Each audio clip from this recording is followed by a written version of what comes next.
Credit resting, okay?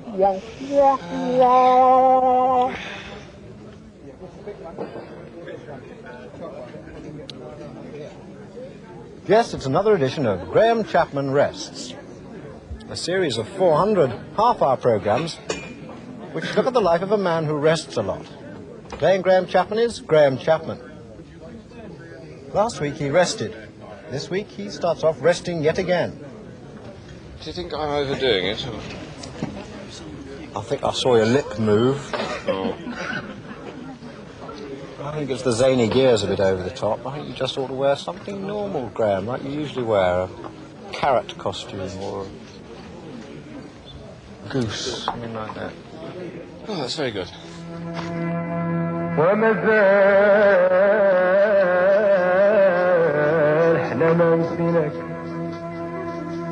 مازال احنا ما نسيناك يا حبيبي ولا فكرنا نجدك ومن كل عمقنا بغيناك ومن كل عمق. What have the Romans ever done for us? They've let us find the bastards. They've taken everything we had, and not just from us, from our fathers, and from our fathers' fathers. And from our fathers' fathers' fathers. Yeah. And from our fathers' fathers' fathers' fathers. Yeah, don't labour the points now. And what have they ever given us in return? The aqueduct. What? The aqueduct? Yeah, they gave us that. Yeah, that's true. Yeah, and the sanitation. Oh, yeah, the sanitation. Remember what the city used to be like, Red? Yeah, all right. I grant you, the aqueduct and the sanitation are two things the Romans have done. And the roads. Well, yeah, obviously the roads go without saying, but apart from the sanitation, the aqueduct and the roads... Irrigation. Medicine. Education. Yeah. All right. And the wine. Yeah, that's one thing we really won't miss. Yeah, but apart from the sanitation, the medicine, the education, the wine, public order, irrigation, roads, a fresh water system and public health, what have the Romans ever done for us? Brought peace. What? Peace? Oh, shut up! Actually, I think we should do it. The year is AD 33. Members of the People's Front of Judea plan their intended overthrow of the Roman Empire. They're led by Reg, better known as John Cleese. Indeed, the revolutionaries as a group are better known as Monty Python. Thank you very much indeed. She really loves your shows. We wax tablets. Oh, my daughter loves your program. She's only 18 months. It's just her sense of humour. The Pythons are filming their Life of Brian on location in Tunisia. It's a comedy. Right, okay, here we go. Original script. I won't say some of these jokes are old. It's 10 years now since the six men formed their flying circus, and it's rare for them to work together nowadays. So we took this opportunity to take a look at the origins and the philosophy of the Monty Python phenomenon, and also eavesdrop inconspicuously on their current movie. You can see yourselves at home now. See how silly you look? Monty Python is a success story. The 45 TV shows have been sold to more than 20 countries, from Zambia to Pakistan, from Japan to Germany.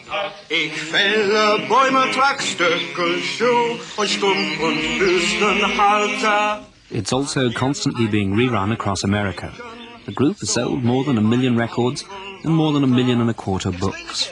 Their previous film, The Holy Grail, has grossed to date nearly $10 million.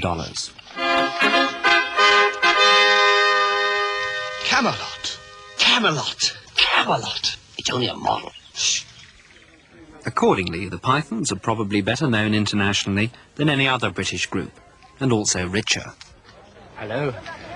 I've been asked to read this prepared statement on behalf of the Monty Python boys, who are here on location in North Africa. Unfortunately, they have been so spoiled by success in show business that they are now too rich to speak without being paid enormous sums of money. Also, for tax reasons, they're not really here, so stumm.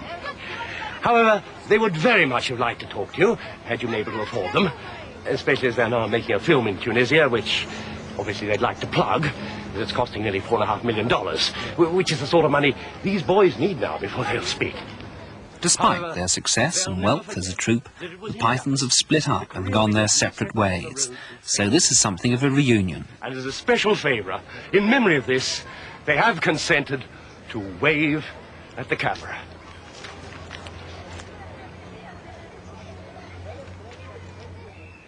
Eric Idle devised his own BBC Two series, Rutland Weekend Television. I think it's John's title, Rutland Weekend Television. I once bought it off him for a shilling for life, the world rights forever. And I don't know, it appealed to me. I like the small. I mean, I've got a parody mind, really. And it's just the small compared to the large is always funny. On Rutland Weekend's new dramatisation of one of the world's longest books. Malicious Glymph has taken Leo Tolstoy's very long story, War and Peace, and turned it into a very long television series. I think I learnt more from that than I did from Python, as a matter of fact. Because it's only when you can really expand and make a lot of mistakes that you can learn anything. So I find that's a very useful thing of doing something small for BBC Two in a cupboard, you know, for no money. What you learn is never do anything small for BBC Two in a cupboard for no money. Idle had great success on NBC in America, both as a presenter of Saturday Night Live and with his own special, The Ruttles. I must be in love. But George was in it. George was always a Ruttle fan. And apparently John liked it. Ringo, I think, liked it after 68, he said. We did, in fact. Brenda over here. Graham Chapman has just produced, written and played the lead in a feature film, Odd Job. I'm leaving you. Well, when are you coming back? I'm not. I'm going for good. What for? We're just not getting on. Not getting on? We happen to be very happily married. You're not. I am. I'm not. Oh, I see. So it's not a question of we're not happily married. It's you. Why not? We always seem to be arguing. Rubbish. We're arguing now. No, we're not. We're discussing. We're arguing. I won't let you get me into an argument by insisting that we're arguing. Everything that you write, of course, naturally comes from experience. And a lot of experiences that you'd rather not go through again. And if you can enlarge on those things and make them seem even more ridiculous than they were when they happened to you, then maybe they might stop. Chapman plays the lead in this film, but he also makes his living as a writer.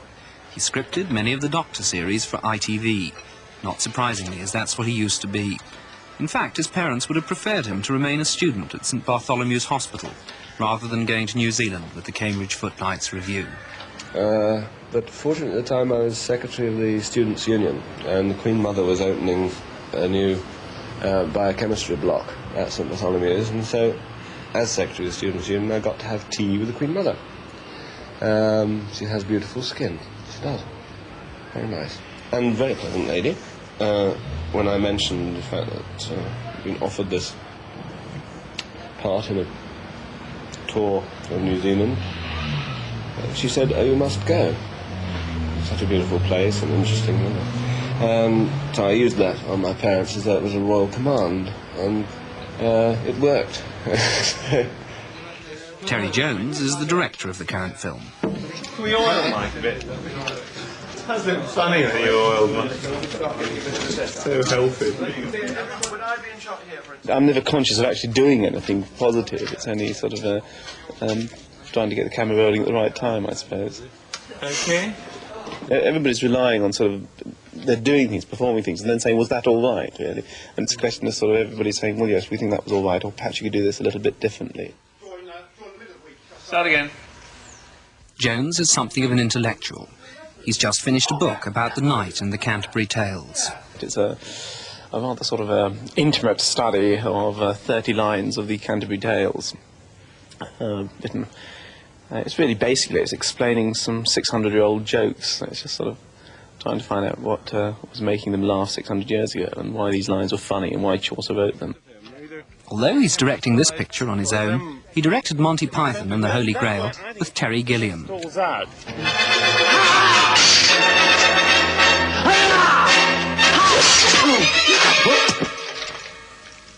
Now stand aside, worthy adversary. 'Tis but a scratch. A scratch? Your arm's off. No, it isn't. Well, what's that then?